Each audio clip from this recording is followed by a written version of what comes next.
बिस्मिल्लाहिर्रहमानिर्रहीम। आज Lahore high court की एक जजमेंट आई है हमारी पिटिशन्स के ऊपर, और उस जजमेंट में उन्होंने हमारी पिटिशन्स को डिसमिस कर दिया।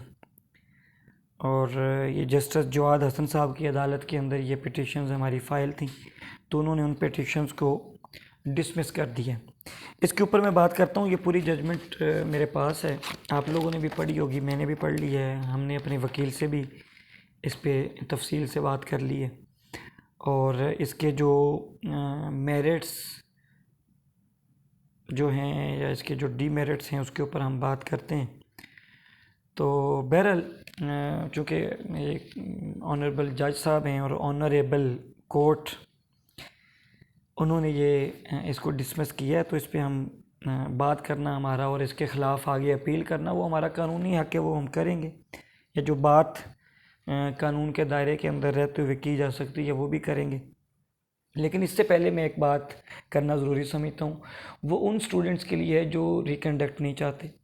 उनसे मैं ये कहूँगा कि यार आप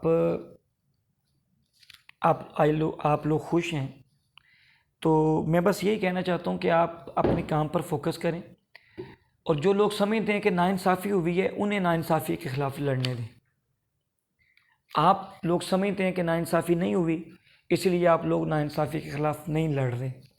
लेकिन जो लोग समझते हैं कि नाइंसाफ़ी हुई है, उनको इस नाइंसाफ़ी के ख़िलाफ़ आप लड़ने की इजाज़त दें। आप उनको ये राइट उनसे मत छीनें या उनको मजबूर न करें कि जनाब वो नाइंसाफ़ी के ख़िलाफ़ आवाज़ बुलंद न करें। तो ये मेरी आपसे बड़ी हम्बल रिक्वेस्ट है, गुजारिश है। आज जो ही ये फ़ैसला आया तो मुझे एकदम से बुछाड़ हो गई मेरे इनबॉक्स के अंदर, व्हाट्सएप के अंदर और कई उसके ऊपर सोशल मीडिया के ऊपर मैसेजेस के ऊपर कि जनाब गलीज़ गालियाँ। भाई मैंने आप लोगों का क्या बिगाड़ा है? आप लोगों ने मेहनत की है, आप कह रहे हैं मेहनत की है, तो मैं कब कह रहा हूँ आप लोगों ने मेहनत नहीं की? आप लोगों ने मेहनत की है। आप लोग, अल्लाह पाक आप लोगों को कामयाब करे। आप अपने काम पर फोकस करें, ठीक है। और जो समझते हैं कि नाइंसाफ़ी हुई है, I am one of them, जो समझते हैं कि नाइंसाफ़ी हुई है, तो उनको नाइंसाफ़ी के ख़िलाफ़ आवाज़ बुलंद करनी चाहिए, और वो आवाज़ हम बुलंद कर रहे हैं। तो उस आवाज़ बुलंद करने पे तो आप पाबंदी नहीं लगा सकते, उस आवाज़ बुलंद करने पे तो आप यानी रोक टोक नहीं कर सकते ना। तो आप अपना काम करें। तो जो समझते हैं कि नाइंसाफ़ी हुई है उनको अपना काम करने दें। तो अब आते हैं इस जजमेंट के ऊपर। सबसे पहले ये चीज़ याद रखें कि ये कानूनी जंग है, और हाई कोर्ट के अंदर हमने किया, और आखिरी फ़ैसला जो है ना वो सुप्रीम कोर्ट का होना है, और सुप्रीम कोर्ट के फ़ैसले तक हम इंशाअल्लाह ताला अपनी इस कानूनी जंग को जारी रखेंगे। पहला ऐलान ये है, हम इंशाअल्लाह इंट्रा कोर्ट अपील के अंदर जा रहे हैं। चूँकि जब आप पिटिशन फाइल करते हैं हाई कोर्ट में डायरेक्ट, तो उसके अंदर बाद आपको हाई कोर्ट में एक इंट्रा कोर्ट अपील लाजमी करनी होती है। उसके बाद आप जो है सुप्रीम कोर्ट के अंदर जा सकते हैं। तो सोमवार वाले दिन हमारी इंट्रा कोर्ट अपील इंशाअल्लाह ताला लाहौर हाई कोर्ट के अंदर, और वो 2 जजेस सुनते हैं, वो हमारी अपील फ़ाइल हो जाएगी। और उसके बाद जो भी फ़ैसला आएगा हम इंशाअल्लाह सुप्रीम कोर्ट तक हम इस केस को लेकर ज़रूर जाएंगे, और नाइंसाफ़ी के ख़िलाफ़ ये जो जंग है इंशाअल्लाह ताला ये हम लड़ेंगे। ये हमारा ऐलान है और अगला लाया अमल है। और मैं उन तमाम लोगों को जो समझते हैं कि नाइंसाफ़ी हुई, उनको कहता हूँ मायूस ना हो, ये पार्ट ऑफ लाइफ है, मायूस नहीं होते।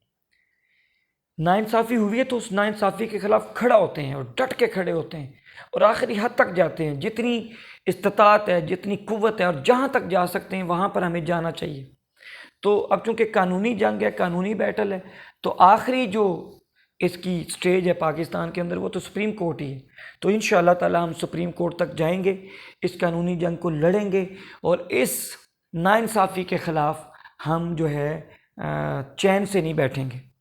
अब जहाँ तक बात है ऑनरेबल लाहौर हाई कोर्ट की इस जजमेंट की, जस्टिस जवाद हसन साहब ने जो डिसमिस की है, इसकी जो लास्ट 2 हेयरिंग्स थी, उससे पहले तो मैं वहाँ हम धरने के अंदर थे, लास्ट 2 हेयरिंग्स में मैं खुद मौजूद था। एक एक लफ्ज़ हमने सुना। हमने जो वकील किए हुए थे वो भी, इश्तियाक चोई साहब और बाकी वकला भी, ठीक है जी। वो वकला के नाम यहाँ पर लिखे हुए हैं, आगा इंतज़ार अली इमरान साहब, इश्तियाक अहमद चौधरी साहब, मोहम्मद शौकत अली ख़ान साहब, ठीक है जी, मोहम्मद मुश्ताक अहमद मोहल साहब, मियाँ बिलाल बशीर साहब, मियाँ मोहम्मद असलम साहब, ये सारे वकला थे मुख्तलिफ पटिशनर्स की तरफ से, ठीक है जी। तो ये मैं 2 दिन जो लास्ट 2 हेयरिंग्स थी मैं ख़ुद वहाँ पे मौजूद था, एक एक लफ्ज़ मैंने सुना और मैं ये समझता हूँ कि हमारे इन वकला ने तमाम पॉइंट्स A to Z तमाम पॉइंट्स अदालत के सामने रखे थे, पिटिशन्स की सूरत में भी और दलाइल की सूरत में भी अदालत के सामने गए हैं। और मुझे ये जजमेंट पढ़ के बड़ी हैरानी हुई, इसीलिए हम इस जजमेंट के ख़िलाफ़, ये जो जजमेंट आई है इसके ख़िलाफ़, चूँकि हम समझते हैं कि इसके अंदर कानून की जो है वो उसका तकाज़े पूरे नहीं हुए, इंसाफ के तकाज़े पूरे नहीं हुए, तो ये जो चीज़ें हैं जनाब, इसको हम इंट्रा कोर्ट के अंदर इंशाल्लाह ताला इसको चैलेंज करेंगे, इस जजमेंट को। जितने पॉइंट्स दिए वहाँ पर, ठीक है जी, इस जजमेंट का वो पॉइंट्स हिस्सा ही नहीं है। असूलन जो पिटिशन्स में पॉइंट्स दिए गए हैं वो इस जजमेंट का हिस्सा होने चाहिए थे, वो पॉइंट्स इस जजमेंट का हिस्सा क्यों नहीं हैं? यही सबसे बड़ा वैलिड पॉइंट होगा हमारा इंट्रा कोर्ट अपील के अंदर, कि वो जो पॉइंट, जो सॉलिड पॉइंट्स थे, जो इनके अपनी एक्ट की खिलाफ वर्जियाँ थीं, वो सब पॉइंट्स, और जो इनके सॉफ्टवेयर के इश्यूज़ थे, जो फैक्चुअल ग्राउंड पे हमने ग्राउंड बनाया था केस का, जो इनके टेस्ट के अंदर फॉल्ट्स थे, जो सॉफ्टवेयर के अंदर फॉल्ट्स थे, जो जब रिज़ल्ट आया उसके अंदर जो फॉल्ट्स थे, जो आउट ऑफ सिलेबस MCQs थे, जो ये सारी चीज़ें एक एक करके जनाब उसके अंदर रखी गई। और ये गुजारिश भी की गई कि जनाब आप जो है इसके ऊपर स्टे दें जब तक फ़ैसला नहीं होता। बहरहाल उन्होंने ये जजमेंट दी और इस जजमेंट को हम समझते हैं कि इस जजमेंट ने इंसाफ के तकाज़े पूरे नहीं किए, इसीलिए जो कानून हमें हक देता है इंट्रा कोर्ट अपील का, उस पर हम इंशाल्लाह ताला इंट्रा कोर्ट अपील के अंदर जा रहे हैं। और जैसे कि मैंने ये दोहराई कि कोई भी पॉइंट जो जज हमारे वकला ने पिटिशन्स का हिस्सा बनाया या उसकी चीज़ें थी वो इस जजमेंट का हिस्सा ही नहीं है, तो ये इस जजमेंट के ऊपर एक बहुत बड़ा सवाल जो है वो उठ रहा है। अब इस पूरी जजमेंट के अंदर 3 चीज़ें हैं टोटल जो ऑनरेबल जस्टिस साहब ने डिस्कस की हैं। एक उन्होंने ये किया कि वो जो इनका सेक्शन 18 है एक्ट का, PMC एक्ट का जो सेक्शन 18 है, उसमें ये कहा गया है जी कि एक ही दिन टेस्ट होगा पूरे पाकिस्तान के अंदर, और अदालत ने उसको इस तरीके से कर दिया है जी कि एक स्टूडेंट का एक टेस्ट होगा। अब जिनको इंग्लिश पढ़नी आती है, ठीक है, और वो समझ लेते हैं और वो उसको जनाब ले सकते हैं कि उस सेंटेंस के अंदर क्या कहा गया है।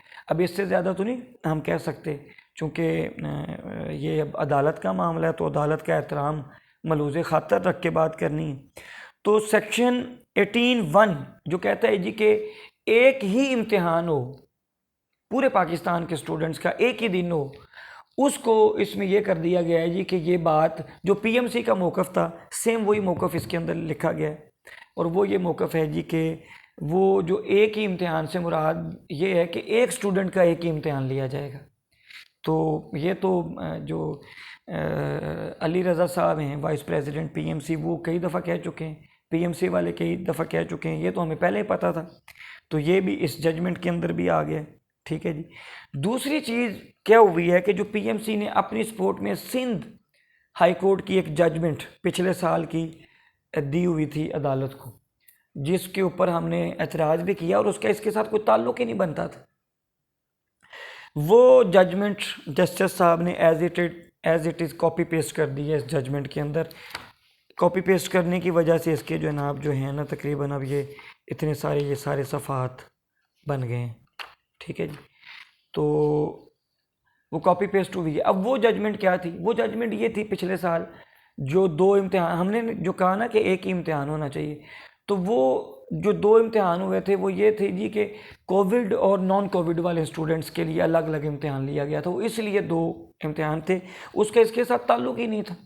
ये तो उनके एक्ट के सेक्शन 18(1) की जो हम कह रहे थे खिलाफ वर्जी हुई कि एक ही दिन टेस्ट होना चाहिए और पूरे पाकिस्तान के अंदर होना चाहिए, और उसको भी अदालत ने इस तरीके से कर दिया कि एक बच्चे का एक बार टेस्ट की इसके अंदर बात हो रही है। तो मैं नहीं समझता कि इसके अंदर कानून के तकाजे पूरे हुए हैं। और वो जो सिंध हाई कोर्ट की जजमेंट जो जिसको कॉपी पेस्ट करके इसका हिस्सा बनाया गया है, वो भी जो है मेरी दानिश में उसको भी इस जजमेंट का हिस्सा नहीं होना चाहिए था, क्योंकि उसका इसके साथ ताल्लुक़ नहीं है। वो तो था, जैसे मैं कह चुका हूँ कि कोविड और नॉन कोविड स्टूडेंट्स के लिए दो अलग अलग टेस्ट हुए थे, तो वो सिचुएशन कोविड वाली थी, यहाँ पे वो सिचुएशन उस तरीके से नहीं थी। तो इस पूरी जजमेंट का इन्हिसार वही सिंध हाई कोर्ट की जजमेंट के ऊपर रहा है। तो इसीलिए हम इन चीज़ों को देखते हुए हमने जो है इंशाअल्लाह ताला अपील करनी है। और तीसरी चीज़ जो इस जजमेंट के अंदर कही गई है, वो जो हमारी स्ट्रगल की वजह से, धरने की वजह से और प्रेशर की वजह से इन्होंने रिव्यू के लिए खोला है कि आप आके अपना टेस्ट रीचेक कर सकते हैं, रिव्यू कर सकते हैं। तीसरा काम ये कहा गया है जी कि बच्चों को कहा गया कि आप जाके रिव्यू करें। अब जो स्टूडेंट्स रिव्यू कर रहे हैं वो क्या कह रहे हैं, वो ये कह रहे हैं कि जनाब हम गए हैं, हमें याद था कि हमने ये ऑप्शन सेलेक्ट की थी, वो ऑप्शन ही सिलेक्ट नहीं हुई, दूसरी ऑप्शन सेलेक्ट की हुई है। और जिन्होंने रिव्यू किया है वो ज़रा इस वीडियो के भी नीचे बताएं कि उन्हें रिव्यू का कोई फ़ायदा हुआ है। बार बार हम कह रहे हैं कि ये पीएमसी वाले उसको टेम्पर कर रहे हैं, जो अप्लाई करता है उसके रिज़ल्ट को टेम्पर किया जा रहा है, उसके रिज़ल्ट को टेम्पर किया जा रहा है। तो वो कोई ऐसा सबूत, कोई ऐसी चीज़ नहीं लाएंगे जिसके ज़रिए रिव्यू से बच्चे को कोई बेनिफिट हो जाए। तो ये जिन स्टूडेंट्स ने रिव्यू करवाया है वो इसके बारे में बेहतर बना सकते हैं। और मैं ये कहूँगा आप लोगों को कि आप इसके ऊपर ज़रूर राय दें कि रिव्यू, जितने बच्चों ने अभी तक रिव्यू कर लिया वो इस अपने रिव्यू का एक्सपीरियंस ज़रूर शेयर करें ताकि सारे स्टूडेंट्स को पता चल सके। तो ये तीन चीज़ें टोटल डिस्कस हुई हैं जी इस पूरी जजमेंट के अंदर। ठीक है जी, सेक्शन 18(1) डिस्कस हुआ है, रिव्यू फाइल कर सकते हैं ये डिस्कस हुआ है, और सिंध हाई कोर्ट की जजमेंट को यहाँ पे कॉपी पेस्ट किया गया है। ये टोटल जजमेंट है, हमारे किसी पॉइंट को, हमारे आर्ग्यूमेंट्स को इसका हिस्सा नहीं बनाया गया। और जब ये इसका हिस्सा नहीं बनाया गया, जो बातें हमारे वकला ने कहीं वो इस जजमेंट का हिस्सा नहीं है। ठीक है, आपको जजमेंट उस चीज़ के ऊपर आनी चाहिए थी जो वकला ने दलाइल दिए थे, और जो वकला ने पॉइंट्स दिए थे उनके ऊपर जजमेंट आनी चाहिए थी। उन पॉइंट्स का यहाँ पर जिक्र तक नहीं है। तो मैं ये समझता हूँ कि ये जजेस का जो कोड ऑफ कंडक्ट है, ये माजरत के साथ ये उसकी खिलाफ वर्जी है, ये उसकी खिलाफ वर्जी है, क्योंकि ये चीज़ें इसका हिस्सा ज़रूर बननी चाहिए थी, वो जो पॉइंट्स थे। फिर उन पॉइंट्स के ऊपर जजमेंट आनी चाहिए थी कि कानून ये कहता है और आइन ये कहता है और पीएमसी का एक्ट ये कहता है, इसके ऊपर ऐसे जजमेंट आनी चाहिए थी। तो बहरहाल चूँकि ऑनरेबल हाई कोर्ट के ऑनरेबल जस्टिस जवाद हसन साहब की है और हम एहतराम के दायरे के अंदर रहते हुए इसको हम समझते हैं कि इसके में एहतराम यानी इंसाफ के तकाजे पूरे नहीं हुए, तो इंशाअल्लाह हम इसके ख़िलाफ़ मंडे को जो है इंट्रा कोर्ट अपील करेंगे, क्योंकि वो सुप्रीम कोर्ट तक पहुंचने के लिए ज़रूरी है। और हम सुप्रीम कोर्ट की जजमेंट तक इंशाअल्लाह ताला अपनी इस जद्दोजहद को जारी रखेंगे।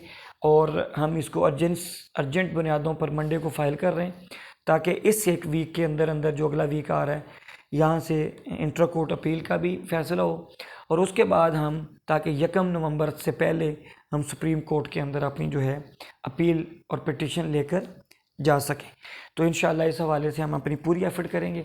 इसके अलावा अभी तक जो इस्लामाबाद हाई कोर्ट है वहाँ पर 27 को हमारी डेट फिक्स है, वहाँ पर शायद ये बात नहीं आ सकेगी, क्योंकि यहाँ पर तो ये भी कहा गया जी कि ये जो इसका 22 पॉइंट है इस जजमेंट का, कि उसमें ये कहा गया जी कि अब short of above discussion is that the petitioners have failed to make out a case of interference by this court within the parlance of Article 199 of the Constitution, because the entire process step by step has been published in newspapers and website, whereupon the applicant students from all over the Pakistan applied for MDCAT by taking all those steps. Hence, no illegality has been found in applying the rules, regulations and the act during the entire process of MDCAT 2022। ठीक है जी, तो ये चीज़ इंशाअल्लाह ताला, ये para जो यहाँ पर लिखा गया है ये शायद इस्लामाबाद हाई कोर्ट में नहीं होगा, क्योंकि इस्लामाबाद हाई कोर्ट के अंदर जो पिटिशन फाइल हुई थी वो इससे बहुत पहले हुई थी, और उसकी हेयरिंग जो थी वो पहली हेयरिंग 25 जुलाई को हुई थी। और उसमें हमने पहले ही जो वो पिटिशन थी, वो उस पिटिशन में जो पहले ये पॉइंट्स उठा दिए गए थे कि ये बहुत बड़ा ब्लंडर पीएमसी की तरफ से होने जा रहा है, इसको प्लीज़ रोका जाए।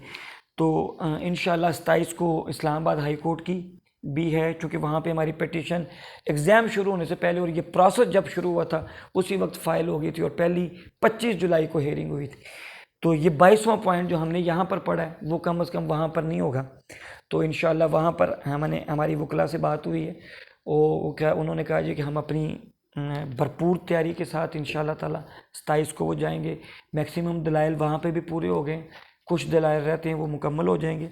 इसके अलावा पेशावर हाई कोर्ट में 2 नवंबर को है, और मैं फिर ये कह रहा हूँ कि इंशाल्लाह हम सुप्रीम कोर्ट तक जाएंगे, और हम अपनी इंसाफ की जंग को सुप्रीम कोर्ट के फ़ैसले तक इंशाल्लाह ताला जारी रखेंगे और जिद्दोजहद जारी रखेंगे। और मैं ये समझता हूँ कि कोई लेट नहीं हुआ अभी भी। पिछले साल जो MD कैट का टेस्ट हुआ था वो नवंबर के अंदर हुआ था, तो अभी भी इस साल भी हो सकता है नवंबर के अंदर, ये कोई बड़ी बात नहीं है। तो हम जो भी हो फैसला, इंट्रा कोर्ट अपील का भी जो भी फैसला है, इस्लामाबाद हाई कोर्ट का भी जो भी फैसला है, मैंने पहले दिन वो धरने के अंदर कहा था, वहाँ पे ट्रक पे खड़ा होकर धरने के अंदर, कि हम सुप्रीम कोर्ट तक इंशाल्लाह ताला इसका पीछा करेंगे, पीएमसी का, इनके ब्लंडर्स का पीछा करेंगे।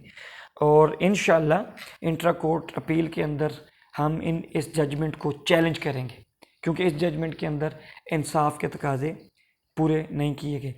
और इसके अलावा वो जो एक दूसरी पेपरा के रिपोर्ट आई है, तो वो एक अलग पिटीशन है जो लाहौर हाई कोर्ट के अंदर ही है। तो वो जो पेपरा की रिपोर्ट के हवाले से भी वो तकरीबन 100% रिपोर्ट इनके ख़िलाफ़ आई है। तो वो एक अलग वीडियो के अंदर उसके ऊपर मैंने बात की है, वो आप लोग सुन लेंगे कि वो जो जिस रूल 42 की बुनियाद बना के और उसके सब पॉइंट्स की बुनियाद बनाकर पीएमसी ने कहा ये एग्रीमेंट वैलिड है, तो वो एग्रीमेंट वैलिड नहीं है, ना उस रिपोर्ट ने उसको वैलिड कहा है। वो एक अलग वीडियो के अंदर मैंने तफसील से बात की है, वो भी आप लोग सुन लेंगे। इंशाल्लाह ताला हम हसूल इंसाफ के लिए सुप्रीम कोर्ट तक अपनी जद्दोजहद और जंग को इंशाल्लाह ताला जारी रखेंगे। अल्लाह और उसका रसूल हम सब का हामी नासिर हो। पाकिस्तान जिंदाबाद।